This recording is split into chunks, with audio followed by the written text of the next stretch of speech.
In this edition of It's About Money, our guest is Gwen Mazza, founder and CEO of InSpirit. It'll be a delightful conversation, so stay tuned.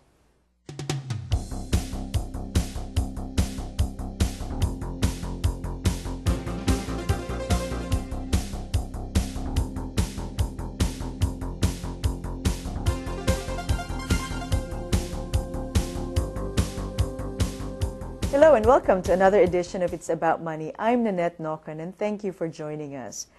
We go through our lives, our work lives, on autopilot most of the time. So our conversation today is about coaching, consulting, and training, opening financial opportunities for you in the workplace. And who better could be here to tell us about this cycle? Gwen Mazza. Thank you again for being here at the show. Thank you for having me again. Yeah, this is delightful. What are the typical issues that are happening these days in the workplace? Well, there's a number of issues that are happening, and I thought maybe we could just look at maybe a couple of them if that was okay. Sure. Ongoing in workplace environments, there's often the difficulty with clarity. Companies aren't able to clarify truly what their vision, mission, and purpose is, and therefore it leads to confusion for the employees. A second issue that would happen in a workplace is the difficulty and the need for enhanced communication. Lack of or inability to communicate is very costly, as we all know, and can lead to a breakdown in systems. A third area that we might want to talk about today would be that wonderful human element. We are such perfect humans in so many ways. What we do, though, is we have a tendency to compete. We have a tendency to be fear-based at many times, and we also have a tendency to compare ourselves to others. So this, again, can be very costly for ourselves individually as well as our companies that we're working with. Another area that we work with that really needs ongoing service is our work cultures. What do we and how do we want to work together? What are our values and what's important for us individually? And does it match the cultural values in which we work? The final, and I think the one that folks are very aware of, is stress. Stress is multifaceted. It comes into us in many different ways. It comes in oftentimes from the moment you and I walk in the door, from techno-stress and trying to adapt ourselves to the latest cell phone, the latest computer gadget, or sometimes just getting in the car and trying to start up your car. Mm-hmm. So we're going through constant techno-stress and then trying to learn how to do that magic word balance.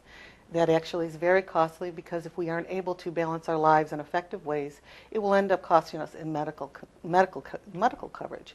I don't know if you realize this, but 80% of all doctor visits are related to stress. A lot of stress comes from the workplace. Yes, it does. And trying to manage both work and home. Yeah, and actually it's interesting because that risk or the cost of stress is potentially a decline in financial well-being. So having a discussion about that and how to deal with it and what the issues are, I think enhances the future career pathing or growth of a person's financial work life. Absolutely. So I really thank you for being here. Now, many people think of high school, their formal education, high school and college is the end of being educated, of learning. It's really a sad way to think about it, from my perspective. I think learning should never stop. So the challenge is that we need to think about growth because we're never stationary, right? We either grow or we regress in our paths.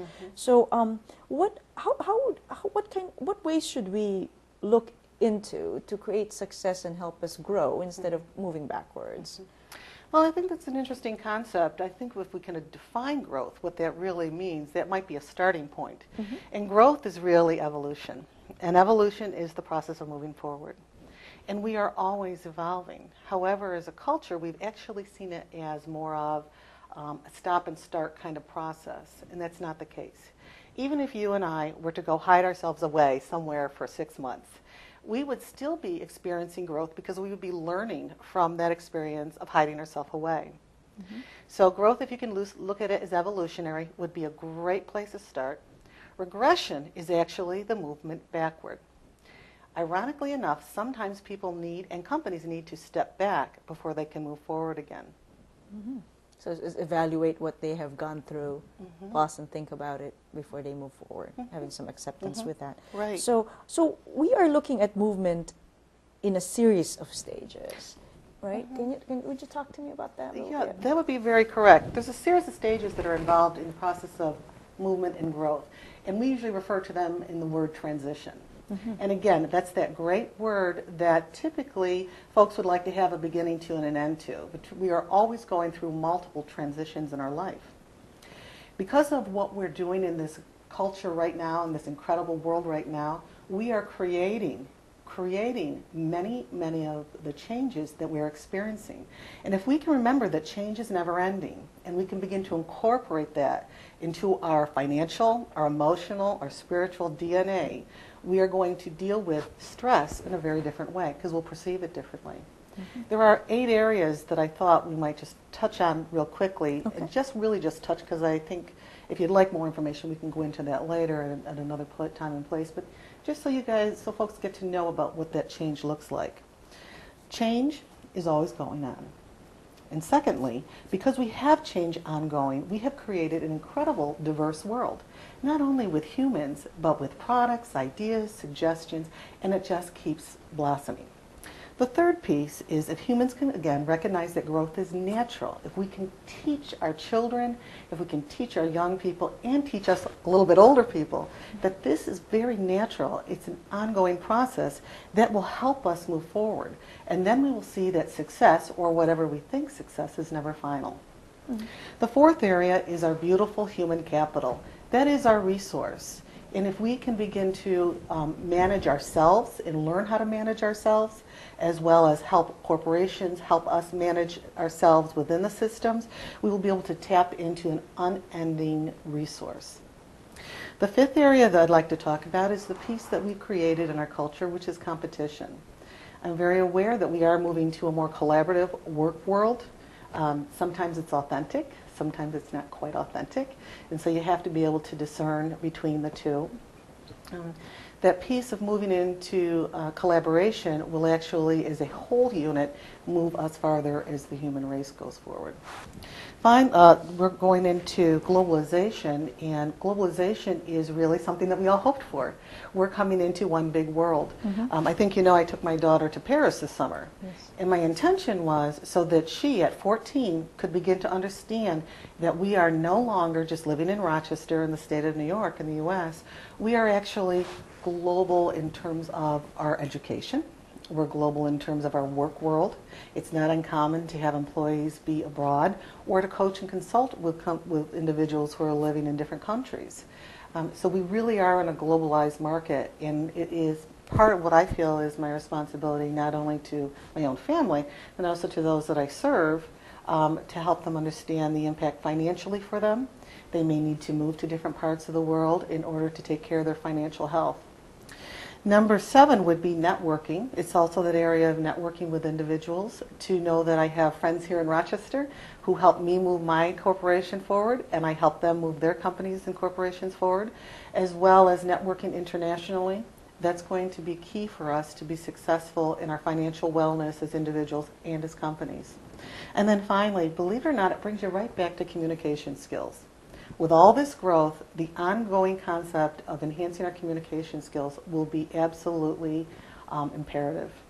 So if I think of what you've said, sort of if I put a visual on it, it's like going into an office with a briefcase armed with all these things, to think about being open to change, to diversity, and that success is never final, instead of coming there with the idea that I've got a diploma and this is the technical side. Because I mean, we can all, if we learn how to learn and use this different kind of items in our briefcase, so to speak, our journey, it makes it a lot easier for us to swim along the path that we're of growth that we had talked about. I liked your visual, the swimming along, getting in the flow and getting in that lovely stream, as opposed to fighting the stream. We have asked for this kind of a world for a long, long time. We have created it. It is here, it is now, and now we can embrace it. And the key being embracing these pieces as opposed to seeing them as painful. Sure. So really for us to say that my employer is changing and my job's no longer needed should not be a dead end for us. It should be an opportunity to recreate yourself again and again, and move yourself into a place that you may have not had an opportunity to explore yet. Yeah, it's really beautiful. Now, what is the role of coaching? Now, what you do is you help people find financial wellness, financial health, in terms of how they deal with things. It's not so, maybe it also includes talking about how to go to the boss and ask for a raise. Right. But there's also other parts to it to bring some substance to who we are and what we bring to the table in the workplace. How would you, what is the role of a coach? What is coaching? Coaching is a process where you are invited by invitation. Okay, a person comes in and they invite you to go on a journey with them. And it can be one-on-one, or in corporate world, you can be coaching teams. And it actually is a process where you help them assess, discover, and explore roadblocks and new opportunities. And a lot of times, yes, you're right, they do come in with financial concerns. They may have struggled with maybe a former employer, not getting what they would feel was a fair evaluation or assessment, and not have the skill set necessary to go forward and say, I understand that this is what I've received. However, based on my work experience, there are some difficulties because it doesn't make sense to me. I've met this, and this criteria, and yet I'm not receiving this raise and or this bonus. In fact, that actually just happened a few weeks ago with one of my coaching clients.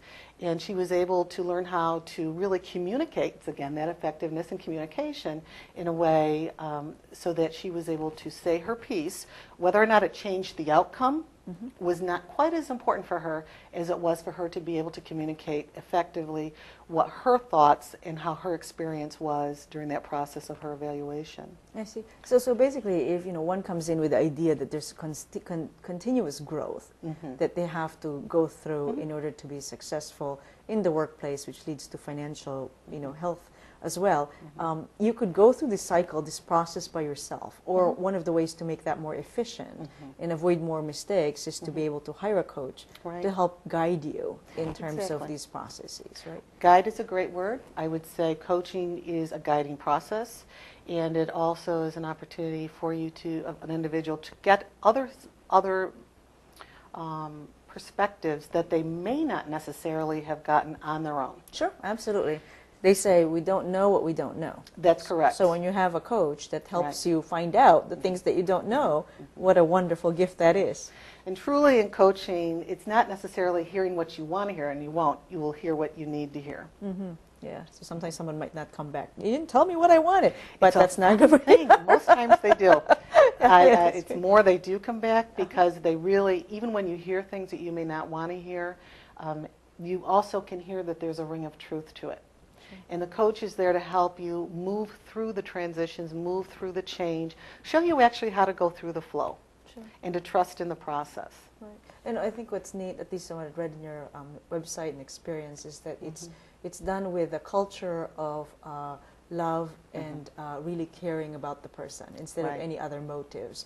There's no motive for the coach to benefit from what they're telling you except that it benefits you. I mean, they want you to be well and financially sound and all that stuff. So that's great. That is true. One of the core values that is in our corporation is absolutely grace. And grace encompasses being very caring, very loving, very compassionate, and doing so with a sense of being honest, direct, and forthright. Sure. So it's that beautiful balance. And it's a great foundation because from that, then the words are there to share with the person seeking the help of a coach. Yeah, that's really wonderful.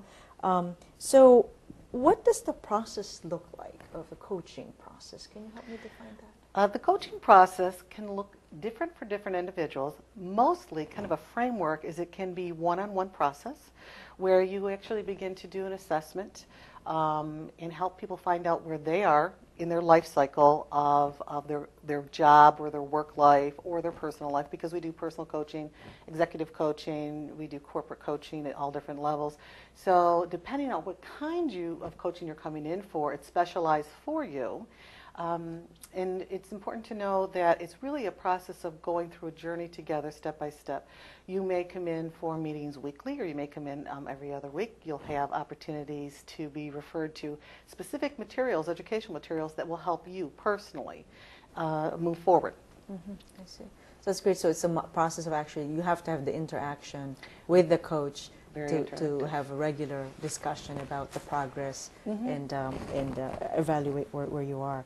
So what kind of consulting, besides you do the consulting for individuals CEOs, I mean different levels of people.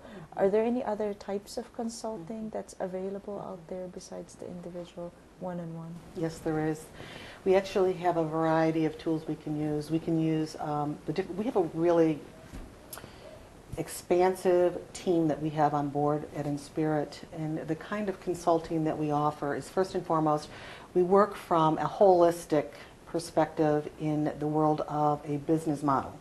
So when we're consulting with a company to help them begin to assess and clarify what their needs might be, we can do anything in terms of HR services. We have a team piece of total HR services from the company who might have something, no HR program at all, to a large HR program.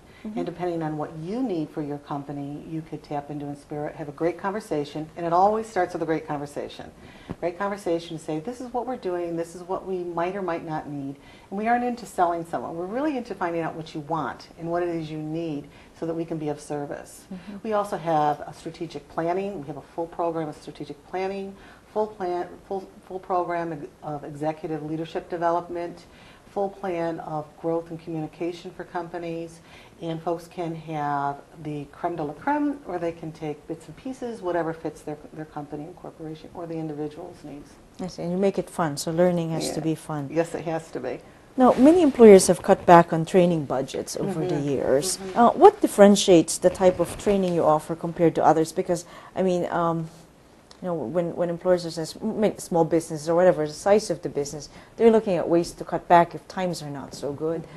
Is it right to cut back on training? I mean, that seems to be like the first thing that gets, you know, eliminated. Interesting, because that is probably not the healthiest time to cut back. And it actually is about developing your human capital again, your human resources, under the time when they're under the most stress. So my recommendation would be not to do that. It would be to really seek, if you are having a limited budget, to really look at where you're going to invest, who and what part of your company do you need to invest into to assist them to grow farther, and to be able to take the tools and techniques that they're learning and information they're disseminating and the insights they're gaining and pass that down to those around them. So when you're looking at the differences or what makes us stand out as a company or why we would want to really be of service, it's because, again, we go back to that holistic model. And there's actually 8 areas of our holistic model that we use when we're assessing and helping companies, you know, move forward in financial growth and stability and creativity. The other piece is that no two companies ever receive the same kind of a coaching plan. Because no two companies, no two individuals are ever alike. So before you cut back or you take away, it would be important to see where is it that you're struggling. And to really do the life cycle evaluation of your company. Are you on the growing phase? Are you in the stability, which is also a phase you need to be conscious of? Are you on the decline? Or are you nearing death as a company? And if you are you in a position to maybe halt that process and see if you can recreate and redesign yourselves again? Yeah, it's important to recognize the stage, because then the type of action that you would take to regroup and get the result you want. A lot of companies don't do that because they get so afraid and they start to pull together and they tighten up, and like individuals do too. And we tighten up and we pull everything really tight to ourselves, and we begin to actually strangle ourselves. And yet we would like to hold everybody else responsible, but it's actually self-induced. Yeah, that's great. We'll take a quick break. Our guest right now is Gwen Mazza, and she is the founder and CEO of Inspirit, and we're talking about coaching, consulting, and we are finding ways and talking about ways to help you be financially well in the workplace. We'll be right back.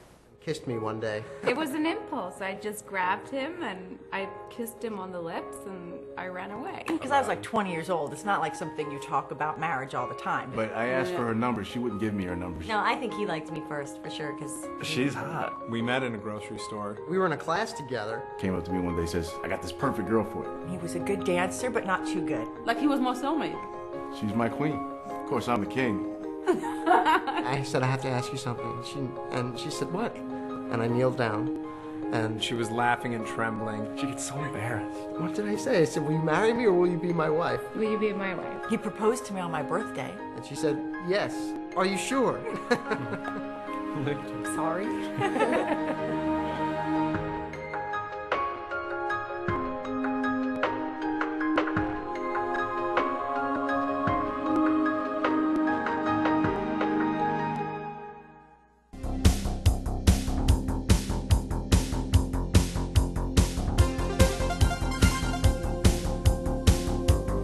And we're back. Thank you for staying tuned. Our guest is Gwen Mazza. She's the founder and CEO of Inspirit, and we're here to talk to you about coaching, consulting, and training, ways to be financially healthy in the workplace. Thanks again, Gwen, for being here. Thank you. It's really a gift. There's some assessments that you typically go through, have your consulting clients go through, that are rather valuable. I know I've gone through a couple Yes, of them. yes. So would you talk to us about the DISC process, D-I-S-C, DISC, yeah. The DISC process is a behavioral assessment tool that is very well known in many, many parts of the business world. And it fits nicely with our paradigm on the way in which we work with companies. And it does so because it helps people very quickly become insightful as to their own style of behavior. It also has pieces to help them effectively communicate at higher levels. In addition, it really begins to help people take away that piece of judgment that we take and walk into work with at times, which can create disharmony within a workplace environment. The nice piece about DISC is that although it is widely used, the way in which we choose to debrief the process is done in such a way that it leads to very personal development, and it's often in that personal development and the ability to claim oneself that you can begin to set yourself out into the world of work and say, this is what I know to do well, this is not as what I am as strong at doing.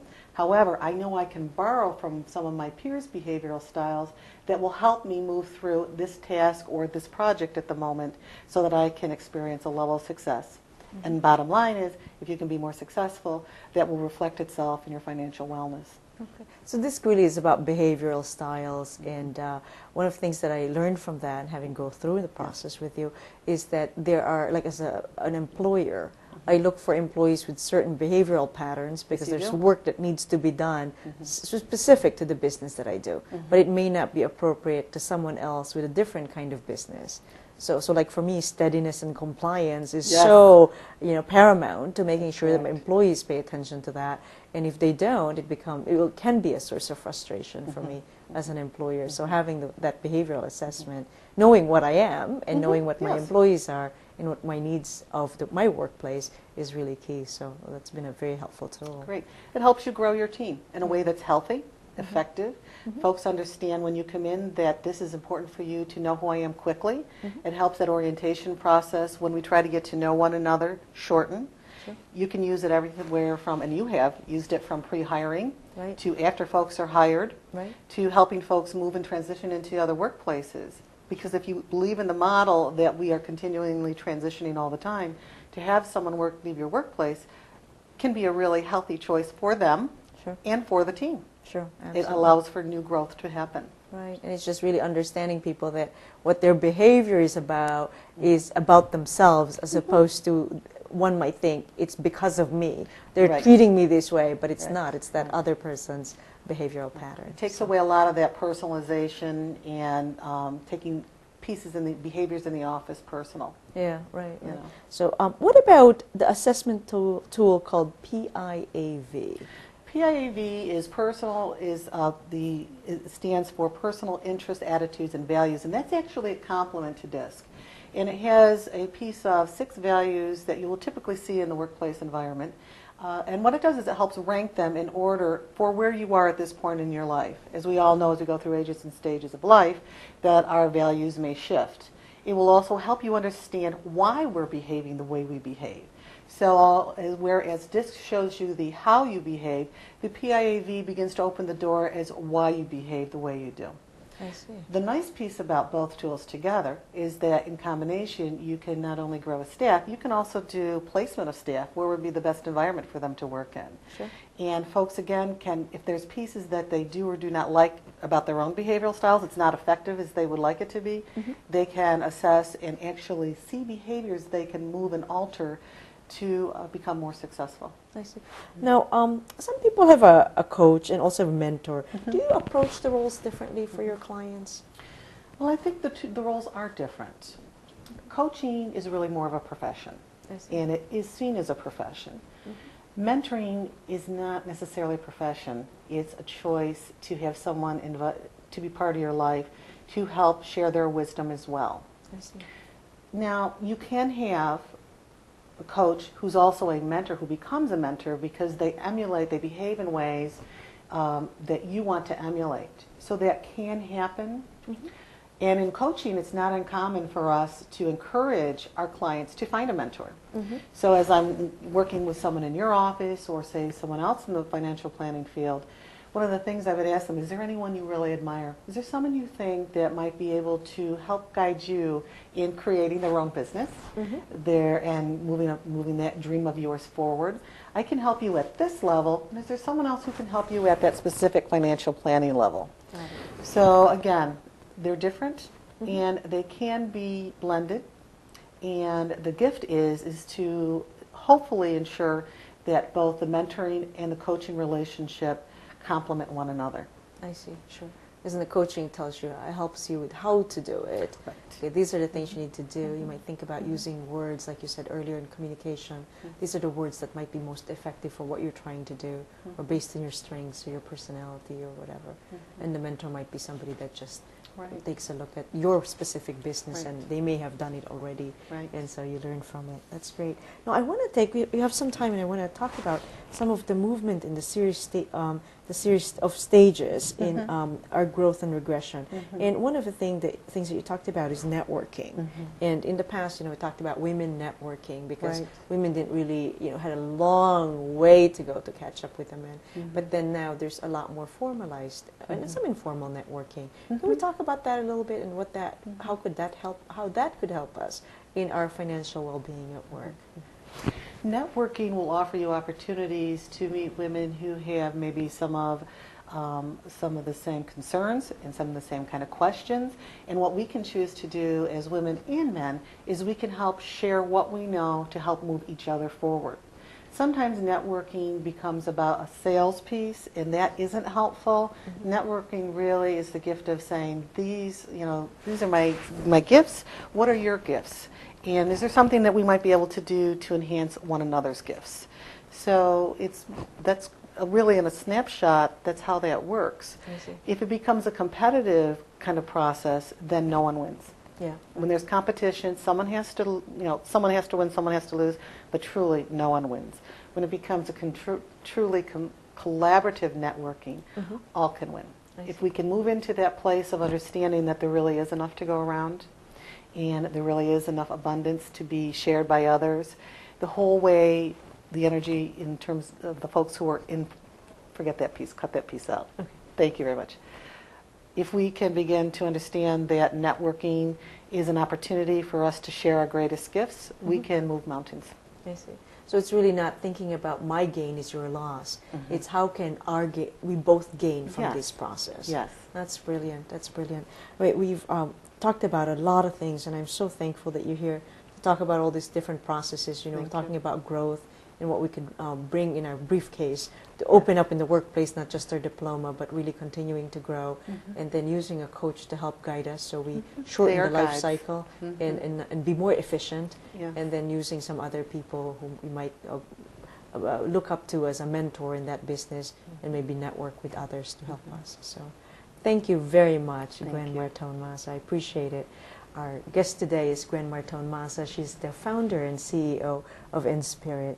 Until next time, I'm Nannette Nocon. Thank you for joining us. Thanks for tuning in to today's show. If you have any questions for It's About Money, please email Nannette at nnocon@aol.com.